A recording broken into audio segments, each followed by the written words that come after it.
这是近期最爽的动作片，动作利索，体味奇特。掰断骨头撞击脑袋的声效，光是听着都疼。尤其反派吸血鬼的设定，一个个比体操运动员都会，还叠加2倍速 buff， 而高科技防晒补上了吸血鬼惧怕阳光的短板。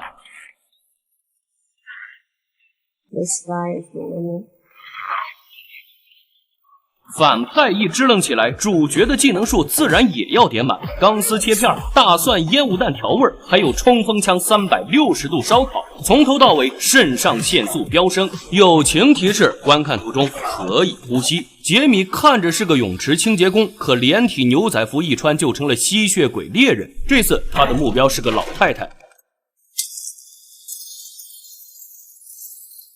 上一秒老太太还颤颤巍巍，下一秒脸颊干瘪。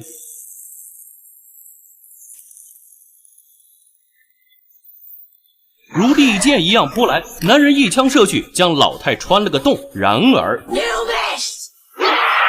老太太攻击力不行，但是真抗揍，这样甚至这样依旧中气十足。杰米一个分神就被老太反杀，直接撞烂了一面墙，跌到了另一间房。杰米飞速爬起，死死盯着破墙，然而后背却搭上了一只手，就是老太，一个力大凶猛，一个灵活抗揍。大战整整300回合后，杰米双弹齐发，一中心脏，一中咽喉，终于 KO 老太。就在此时，远处传来嘶吼，又一只吸血鬼冲来，可杰米连头都没回。吸血鬼猛冲进门口，却突然自己停下，然后脑袋掉了下来。原来杰米一进屋子，就在门上固定了一根镀银钢丝。终于到了收缴战利品的时候了，杰米掰开他们的嘴，撬了一颗尖牙，收进瓶子。自己衣服已经毁了，他从老太的衣柜千挑万选，选了一件符合他气质的睡衣，大摇大摆离去。路上杰米把自己的破货车开得飞快，老师已经打了无数次电话，他接女儿放学迟到了。杰米先回到出租屋，用特制沐浴粉洗去自己身上吸血鬼的气味，换了衣服立刻去接女儿。女儿早已习惯爸爸不守时，毫无抱怨，只是需要去游乐场弥补一下，爸爸只能纵容。可等他们高高兴兴回到家，杰米一眼发现房子的大门换了，妻子这才告诉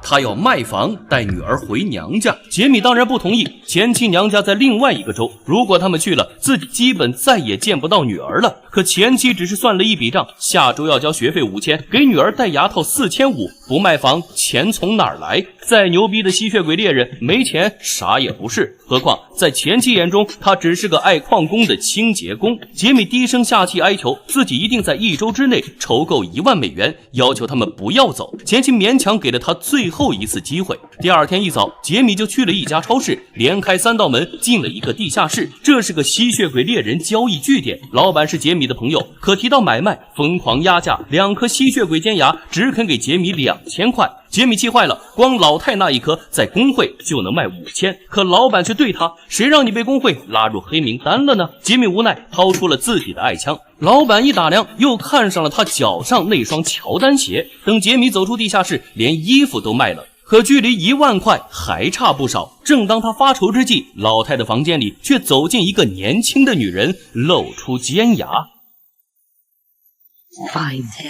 这个男人被锁进钢筋笼子，浇筑水泥，可他却不会死，只会永远封印于大厦基地，因为他不是人，而是潜藏人类多年的吸血鬼。这片建筑工地就是他的资产。可是这个美艳狠辣的女吸血鬼夺走了一切，男人只想卖房搞钱，他却要把新房都送给吸血鬼，占领城市。为此他还研发了专用防晒霜，让吸血鬼不惧阳光，这一切都是为了让他的女儿不再东躲西藏。可这一天深夜，他去探望女儿，却看见女儿和男友倒在血泊中，连牙也被撬了，手下找到一块碎玻璃，沾了凶手的血。女人咬牙切齿，命令手下 Find him。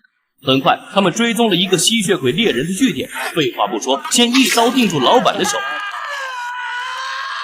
女人在据点慢慢翻找，终于找到一颗熟悉的吸血鬼尖牙，那是女儿男友的。可老板嘴硬，就是不肯说出凶手是谁。女人拿起一把钳子，以牙还牙。与此同时，真凶杰米求好友帮忙重返吸血鬼猎人工会，他想把老太的牙卖上一个好价。一个平平无奇的人类商店，连开好几道门，里面藏着工会办公室。主管见了杰米，一句话没说，先调出了他的违纪档案，足足有1摞。幸好朋友面子够大，主管只能捏着鼻子认了，却专门派了小帅和杰米搭档，只要杰米再违纪，立马就开除。主管还特意给杰米安排日班，吸血鬼少的时间段。杰米兴致勃勃，先去卖老太的牙。果然，这颗牙90多年了，卖了5000块，可入会费要3000，押金要1000，新名牌也要7块。杰米拿了仅剩的1000，死活不愿意往外掏7块，还是朋友大方帮他补上了。第二天，小帅来找杰米出任务，却穿着西服，挎着公文包，一副高级白领的样子。杰米看不上他，也只能带着他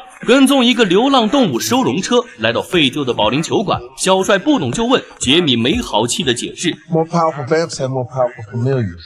Comes a juvenile kid like this, he's probably grabbing those cats for him, try to get him turned.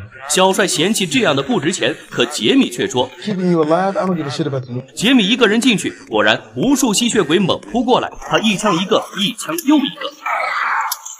属于降维打击，可吸血鬼太多了，血来后他不慎掉了枪，被一个吸血鬼缠上了。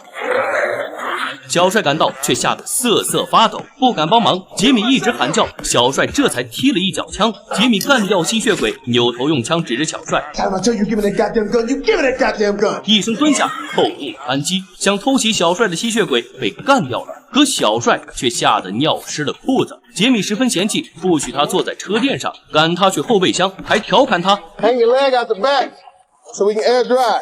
他们又去据点交易，却发现老板已死，而桌子上用老板的牙齿摆着杰米的外号。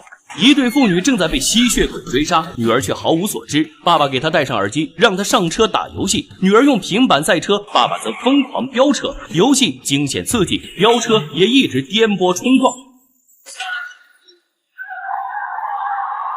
女儿兴奋尖叫，还以为爸爸是故意配合自己，直到车冲出马路，被一座桥挡住去路。车太高了，爸爸下车，一枪、2枪、3枪、4枪，打爆了4个车胎，车瞬间矮了半截，然后重新上车，一脚油门，勉强挤过去。而吸血鬼们的车太大，再也追不上了。几天以前，吸血鬼猎人杰米发现据点的老板被吸血鬼杀了，他想亲自报仇，顺便赚钱。可搭档小帅却想上报工会，举报杰米违反条例。杰米一顿输出 Look, if I don't score some prices at union wages by Monday, my wife and my daughter are going to move to Florida. 小帅迟疑，杰米继续道德绑架。That means if you call Seeger, I'm going to lose my family.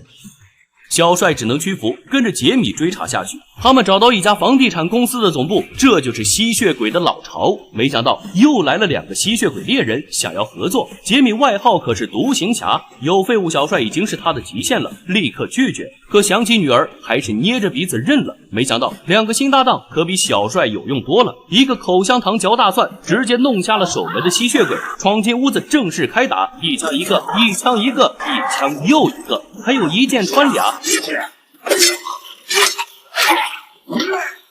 一刀挽着刀花，一棍快使用双节棍。只有小帅瑟瑟发抖中，突然通风口打开，一只女吸血鬼爬了出来，看上去体操不错。他抱着小帅来了一套高难度动作，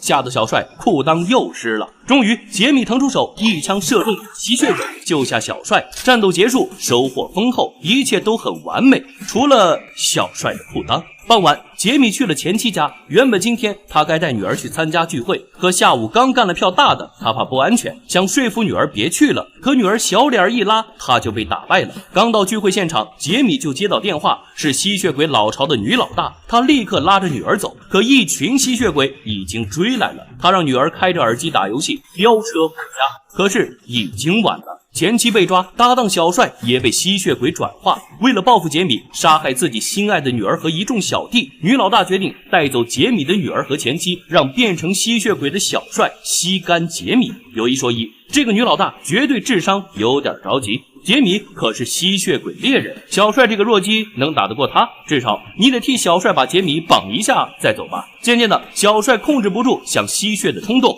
刚想比划一下，杰米立刻道歉 Sorry, kid. It's just reaction. That's what I do. It's in my blood. It's like, you ever see Tyson? 小帅的脑袋很委屈，指挥着身体把脑袋安装了回去。吸血鬼就是抗造。很快，他们收服了一个吸血鬼的血谱，得到了女老大的下落，又有好友助阵，一阵超级机关枪扫射，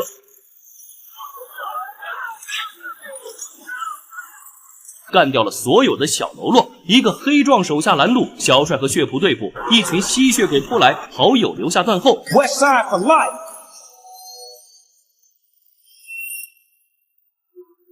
最终，杰米一个人找到女老大，他正要转化杰米的女儿当吸血鬼，再让女儿吸干前妻。这个报复方式多少有点大病，而且坏人真的是死于话多。就在女老大激动地解释一切之际，先是前妻偷袭，又是杰米挑衅，而女老大做出了一生之中最愚蠢的一个决定，她决定先干掉杰米，朝着他冲过去。可是，